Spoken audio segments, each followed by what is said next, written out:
અનગઢ ગામના પીએસસી સેન્ટરને એમ્બ્યુલન્સનું લોકાર્પણ કરવામાં આવ્યું.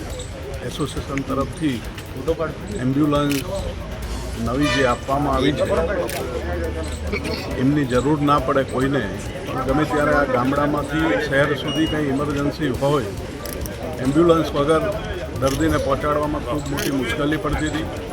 એ મુશ્કેલીની અંદર એસોસિએશનને રજૂઆત અમારા સરપંચ રાજુભાઈ અને મેં કરેલી, અને બાબુ કાકાએ તરત જ વિના વિલંબે એક જ વાત ઉપરથી કહી દીધું કે આ તો લોક ઉપયોગી કામ છે, હું અમારા એસોસિએશન તરફથી અમે ગાડીની ફાળવણી કરશું.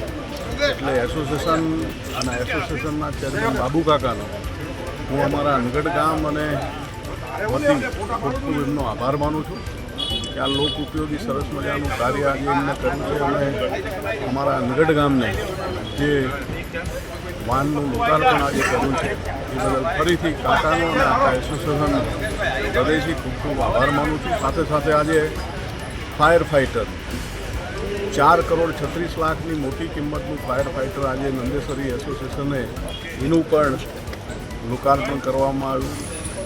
આ નંદેસરી ખાતે નાની મોટી ઇન્ડસ્ટ્રીઝ ઘણી બધી આવેલી હોય અને ક્યારેય પણ કોઈ પણ આગની અંદર કોઈને નુકસાન ના થાય અને આગ જલ્દી કંટ્રોલમાં આવી જાય એટલે લેટેસ્ટ ટેકનોલોજીની 4,36,00,000 રૂપિયાનું ફાયર ફાઇટર પણ આજે એસોસિએશને નંદેસરીના ઇન્ડસ્ટ્રીઝ માટે જે ખરીદી કરી છે. અને લોક ઉપયોગી જ્યાં પણ જરૂર પડે જીઆઈડીસીની અંદર અથવા તો આજુબાજુમાં ક્યાંય આગ લાગે નહીં, પણ લાગે તો પૂરતી વ્યवस्था आज नंदेसरी एसोसिएशन पास है. हमसे जुड़े रहने के लिए हमारे YouTube चैनल को सब्सक्राइब करें और नई वीडियो की नोटिफिकेशन के लिए बेल आइकॉन को दबाएं.